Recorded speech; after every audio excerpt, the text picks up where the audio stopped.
In 2016, Mojang released the Super Mario Mashup Pack for Minecraft on the Wii U. This included a texture pack, a bunch of skins, and an entire world to explore. It later released on the new 3DS and then the Switch. But only Bedrock on the Switch is still updated. Even though it's so old, whenever new mobs or blocks are added, they go back and update the texture pack too. But they've never updated the world. So today, we're gonna see how well the Super Mario Mashup Pack has stood the test of time. First, we're gonna check out the texture pack with a little game called Guess That Block. I'll show you a texture, and you have to guess what it actually is. First, we have the question mark block from Mario. Normally when you hit it, it'll drop an item. But here in Minecraft, it's actually a crafting table. Honestly, if you guessed that correctly and you didn't know the answer before, then I think you deserve a gold star. Cause the first time I played this pack all the way back when, I had no idea what this was. Next up is the fake item box from Mario Kart. It might be a little bit difficult to tell here, but if I show you it in game, yup, it's an end crystal. Imagine using this for crystal PvP. I guess technically it's not a block, but it looks like one, and I think this is a really clever texture. Finally, we've got the message block from Super Mario World. These tell you fun little tidbits about the level you're in. It's not a note block, those are actual Mario note blocks. This is actually a command block. Those were some of the more unique textures. Most things you can tell exactly what they are, like the cauldron being a regular Mario pipe, and the chests being the ones from New Super Mario Bros. Wii. The furnaces are clever, they're all variants of Bowser. The jukebox is awesome, it's the super horn from Mario Kart. Some of the strangest textures, however, have to be the armor sets. Each of these clearly represent a power-up suit from the games.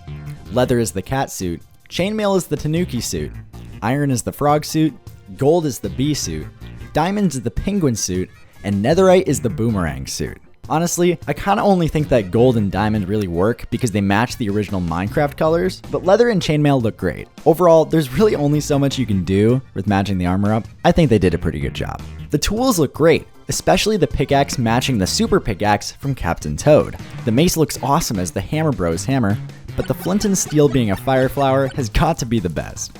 It would also be the best if you'd subscribe real quick, because it's free and it helps me out a ton with growing my channel, and therefore also helping me pay for college. A cool thing about this pack still being updated is how you'll see them draw inspiration from newer titles for the textures. Armadillos and wolf armor are relatively new features, and they use Super Mario Wonder as clear inspiration. And when they added all of the new paintings into Minecraft, new Mario variants were added as well. The mobs are really special. You got all of the main ones here that are pretty self-explanatory, but there's some interesting oddities here. There's some mobs that share the same character, like the Sniffer looking incredible as a Wiggler, and then the Silverfish also being a Wiggler. Same thing happens with the Witch and the Evoker both being Magikoopa. The Zombie and the Husk are technically two different characters, but they chose two that I think are a bit too similar. There's also some strange choices, like the Drowned being the mummies from Super Mario Odyssey instead of the Husk taking that texture.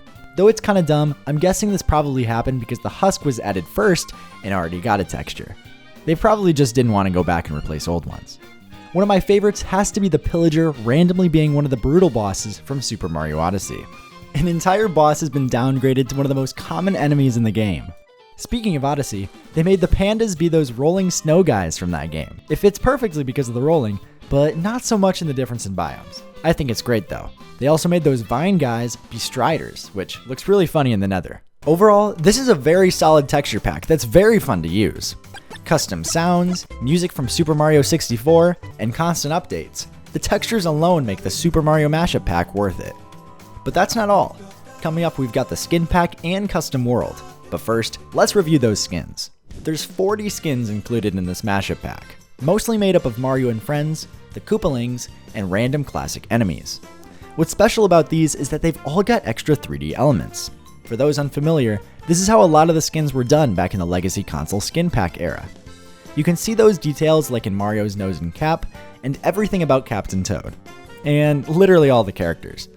They all feel really fun to play as, and were translated perfectly into Minecraft. Unfortunately, if you're playing cross-platform like on Friends, Worlds, and servers, if someone isn't playing on a Nintendo console, they can't see the Mario skins you're using. Same goes for hosting a world using the texture pack or world preset. Nintendo didn't want their Mario content to be seen on any other devices. Same thing happened in Rocket League with the Mario, Luigi, and Samus cars. Epic Games didn't go through with the Metroid collab in Fortnite for the same reason. It's finally time for what everyone's been waiting for. It's time to check out the world. Sure, over the years, they've updated the textures and still let you use the skins, but the world has never been updated. It's time to see how well it's aged all these years later. 2016 was a while ago. We're finally here. The Super Mario Mashup Pack world.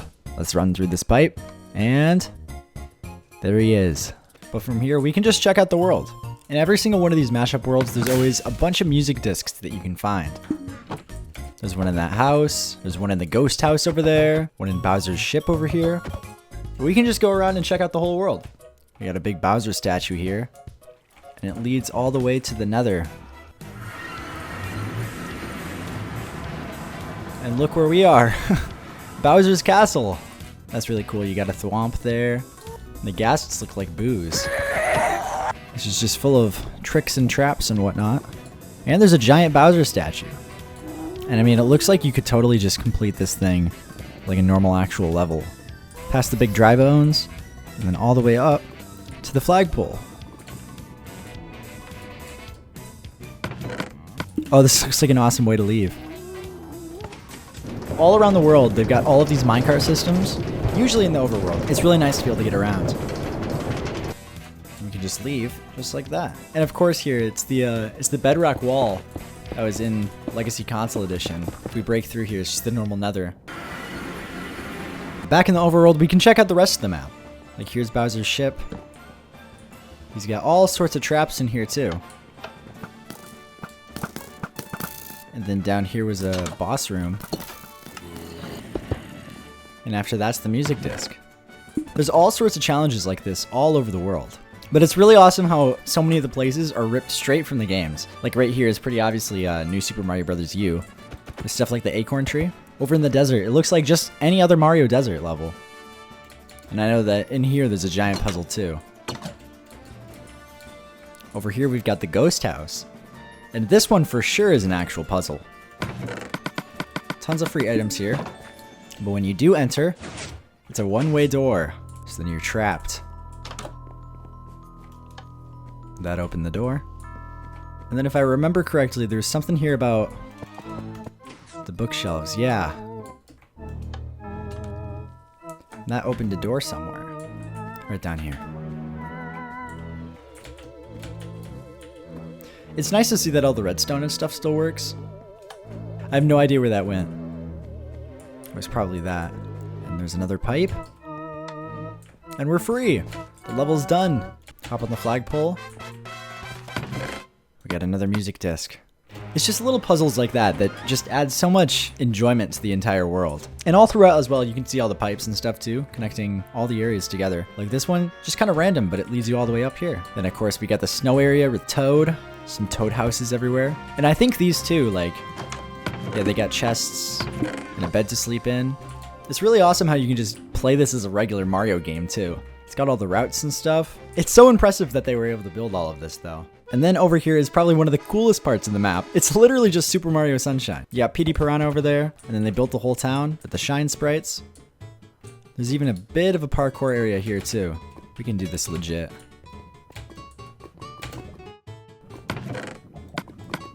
Got another music disc. Heading back over this way, there's Princess Peach. And then you got the King Babam. But this is another really cool spot, because what they did is they recreated Super Mario 64 here. You recognize here the weird seesaw platforms. There's a Goomba. And then there's Peach's castle.